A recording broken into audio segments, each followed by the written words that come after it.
దినకరాన్ని, చైతన్య బ్రదర్ని నిండు మనసుతో మరి నేను థ్యాంక్స్ చెప్తున్నాను. ఇంకో 4 రోజులు ఇక్కడే ఉంటారు. ఈ రోజు వీరి సేవ ఈ గ్రామానికి ఆశీర్వాదం. హల్లెలూయా, హల్లెలూయా. మీరు ఇంట్లో ఉన్నా సరే, మీరు పంచంలో ఉండి వింటున్నా సరే, మీకు తెలియకపోయినా సరే, వీరి ప్రేమను బట్టి, వీరి ప్రార్థనను బట్టి ఈరోజు ప్రతి ఇంటికి క్షేమాన్ని, ఆరోగ్యాన్ని, సౌభాగ్యాన్ని మరి యేసు నామములో ప్రకటిస్తుండగా మీరు పొందుకుంటున్నారు. దానికోసం దేవుడికి గట్టిగా చప్పట్లు కొట్టి దేవునికి వందనాలు తెలియజేద్దామా? మరి చాలా సంతోషం. మీరు విన్న మాటలు, విన్న వీడియోస్ మీ హృదయంలో పెట్టుకోండి. దేవుడు ఎంత కృప చూపించాడంటే రేపొద్దున తప్పనిసరిగా అడుగుతాడు.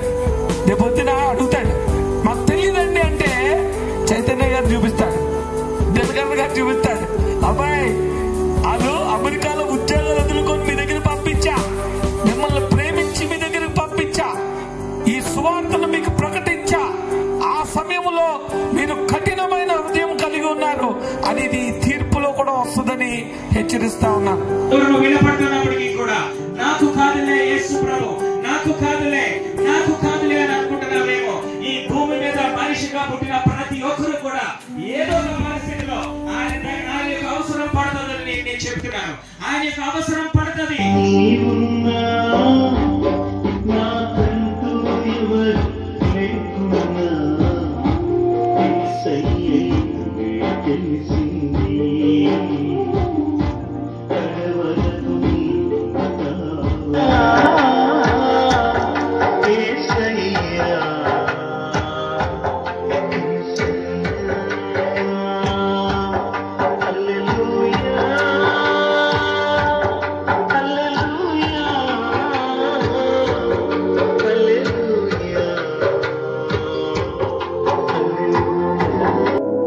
దేవుని నుండి ఎడబాటవడం, వారి తలంపు, వారి మాట చెడ్డవిగా ఉంచుకొని ప్రార్థన చేసుకుందాం.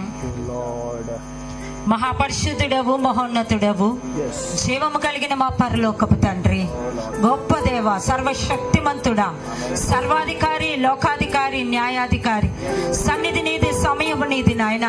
ప్రభు, ఈ రాత్రికాల సమయమందు కందులపాలెం గ్రామాన్ని మరి ఒక్కసారి అయ్యా నువ్వెంతగా ప్రేమించావు నాయన. ప్రభా తండ్రి, మరి ఒక్క మారు ప్రభా ఈ గ్రామమును ప్రభా తండ్రి నువ్వు దర్శించాలని, ఇంకా నశించిపోతున్న అనేకులను ప్రభా అయ్యా రక్షించాలని ప్రభా ఈ దినము నీ దీన బిడ్డలకు ప్రభా తండ్రి ఈ మార్గాన్ని చూపించి ప్రభా ఈ ప్రాంతము వైపు నడిపించిన విధానాన్ని బట్టి వందనాలు, స్తోత్రాలు ప్రభా.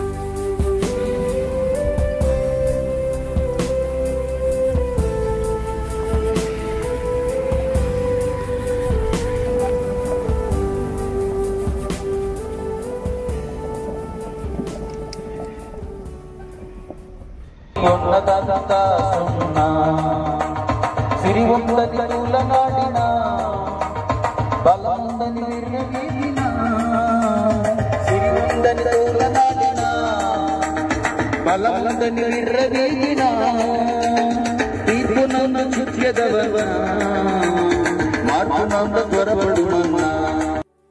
ఏంటా పాపములు అని అంటే, జన్మతో మనం పాపములోనే పుట్టాము, పాపంలోనే మన తల్లి మన గర్భాన్ని ధరించింది, మనము పాపంలోనే జీవిస్తున్నాము.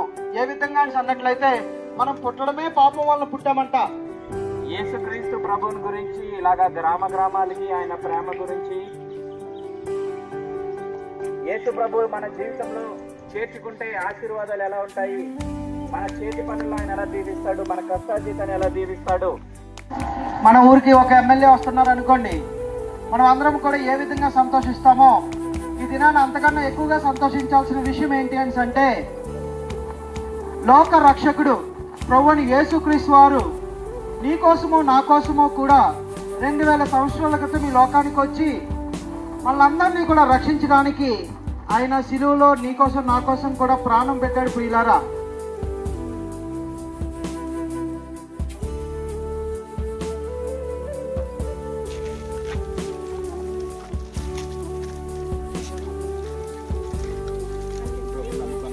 నశించిపోతున్న దాన్ని వెతికి రక్షించడానికి మనిషి కుమారుడైన యేసుక్రీస్తు ప్రభు యొక్క లోకానికి వచ్చారు అన్న శుభవార్త చెప్పడానికి మేమింత కష్టపడి ఈ కొండల మీదకి రావడం జరిగింది. మీరు ఒక్కరే ఉండొచ్చు, ఒక కుటుంబమే ఉండొచ్చు, 2 కుటుంబాలే ఉండొచ్చు, లేదా 3 కుటుంబాలే ఉండొచ్చు. ఒక ఆత్మ అయినా సరే కూడా యేసుక్రీస్తు మాత్రమే లోక రక్షకుడు అని,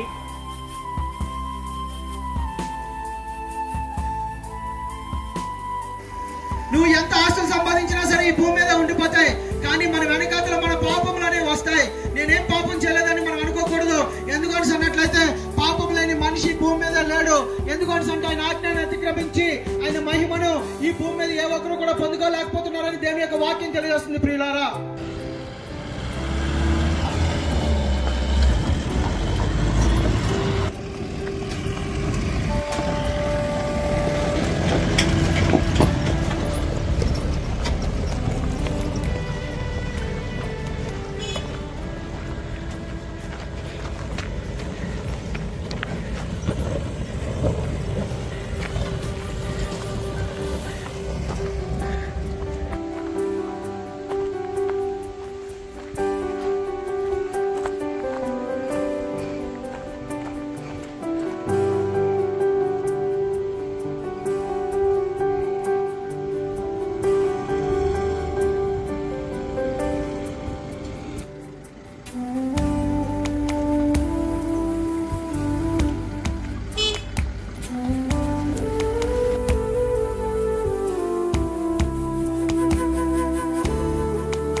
తో నింపండి. మరి ముఖ్యంగా ప్రభువా ఈ యొక్క గ్రామ ప్రజలందరినీ కూడా రక్షించమని, నీ యొక్క నిత్య రాజ్యంలో నా తను మీ కొన్నాళ్ళు ప్రభువా స్తోత్రాలు వేసే వీరిని జ్ఞాపకం చేసుకోవడమని సహాయం చేయమని బ్రతిమాలు కొనుచున్నాము.